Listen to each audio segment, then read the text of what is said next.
Mama kwaba meso se obe subscribe ye channel no dia ma ye na afei wemia notification bell ne so e dia ka ho na ye dwumedi ebedi bia nso no nsa atumi aka notification no midin edi kechire akwasi ye boa kesi enko asokore ne afigiasefo ebi omo obi etie me bia mche hu ne na che obia campaign no nyame adaroma ekwan a ye start ye odi ye fa so ene nadaroma omo to aba no ye ka bi omutie papa na so call na ase ahobrase mu ne omo kasa ema eka omo akoma na ye wie yeso no onya ya ogusu eye okwa pro and the campaign team for no so no yeso so yatu ye hu agumu a ye adwuma no ye voter registration ne de ye ja kakra aha enti Ashanti say enfa ne ze be ye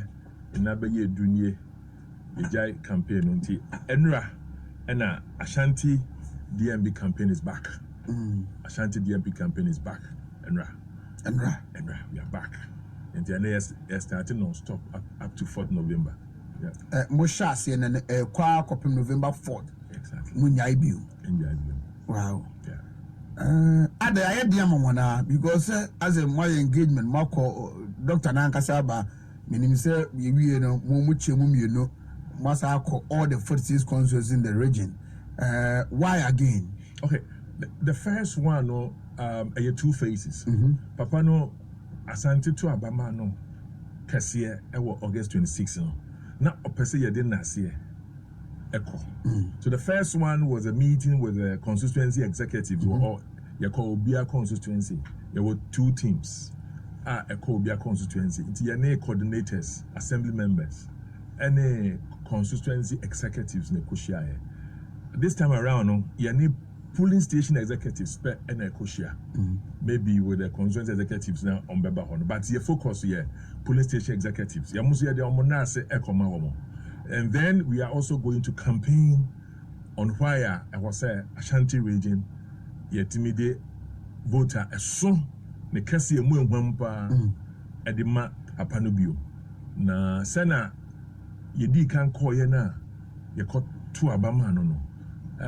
Oche na nadua omo a ekoto aba na omo nurse no onya about uche mu edu a enwotwe ne eche but tama etu ahene esi ahemfo na wo fom ankasa si mu omo de omo ahode beka ho no uche mu du na onam nkro ne enim nti wa hyem se Dr. Bawumia ba asante no na uche mu a ye uche mu du a ye enwotwe ne eche etu ebi na wo so enti sesi ana etu ahene esi ahemfo wo fom no ebeka ho no se na omoye man na ado danko amribi no ombe yesa so Alhaji Mamuda ye betimi akọ uchemudu a nkron nechi in the 4th November 90% yeah pebe 90% edumadin ayeye no yenyai ena sebi ye de ye koka de betumi aye and ye beka se na be ye be ka wakoma no betumi ato aba no e de amaye ye kwa yenka obi ho asem yenka obi ho asem ye dia ne say ye ton Alhaji Bawumia and party unity say na also we call radio station na ko hu party ni a wo say de na all kan de wo kan na say de wa ko share ndis ni a mo kasa na wa kasa wo say na asem no gwambo na ajo ani na wo aja wo kan because wo busa na me no wo party ba ko na kasa sa so we are also moving on the tangent to say ye de nkabom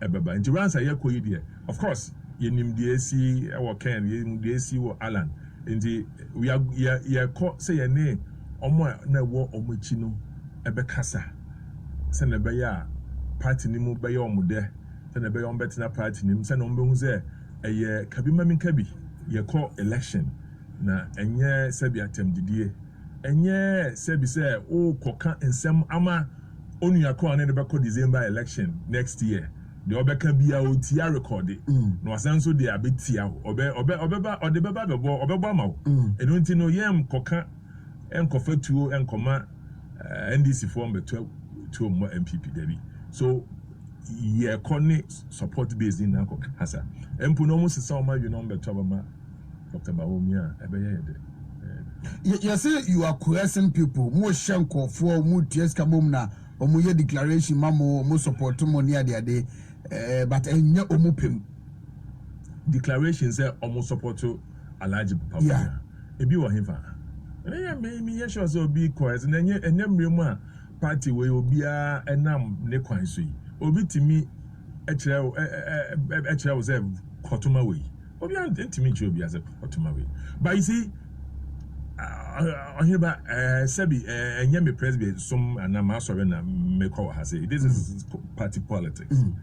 Or constituency. Or nipa by 100,000 omo command omo reshe MP mu.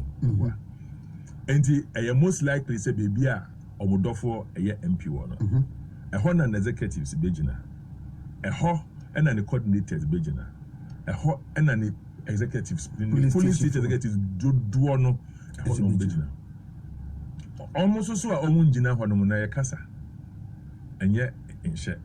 Enti obi anu a wa hye obi a obeko wasi obi because say na me na you every year meti hey afag me ye adwuma maamo e kasa maamo party e form ikuo e de nipa bebre be hye mu ebi kura ya attorney general so what you say ba me ye chairman me de ba me mo ba mo ma me propose bi so ma me hwe say heti kom pie anye bi a party em papa da ma me dia say papa da ma me dia and ye de ma wunu na sa anye ne da wo ye de ma ba yo de say nyo de ye de ma wunu na anye wo de ye de ma wo anye obi so de eno ntino say at the end of the day no me ye Bawumia na kwaka say yakowese me ha na betimi yakowese me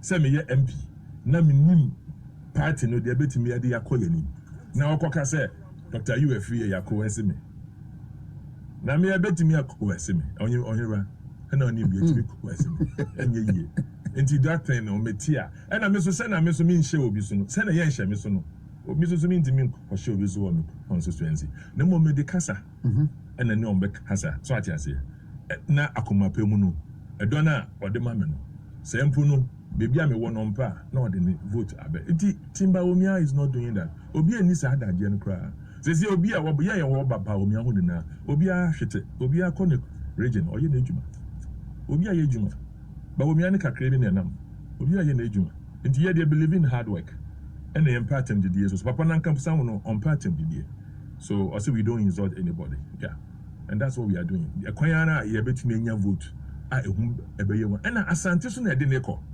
yes Ashanti region na de neko so oh yes unim say say we 2018 19 years started wo if you had no muze na me be can say no Ashanti Asante ne be because the obeyama your party no yeni so the obeyama your party no yeni so and a poor land man tem so abechi edikafo at the end of the day no ye de ne beko and Asante so mu a obi abe so mu because that year we be 2019 before election of 2020 was if you Asante so ni mu already and a vote no from na monte na ye dia ye cross you abon say obey and pass so ye we na Ashanti vote was the highest. Was big in terms of the nominal, say 111. Yeah, it was big. So I say, and you call we so you the vote Kesen Ebren. And because you know they said yeah, me Bermon in the way there, me problem, me the answer mammy back. So at the end of the day, because you say Otiminya, na say obefa minia bako Asante yene. Running mate, good news, mammy. And I said, I can Asante do I demand on a den the corner. Meaning, sir, a dobia beshana kumemoa or the Ohu Asante for say or no, Nebusia. I don't think about all means no. I'm not going to be surprised, oh baby, you know, Obi Asante. But you would hear more. I mean, that's the truth. And yes, Anka, yeah, quite near some near where on Massa.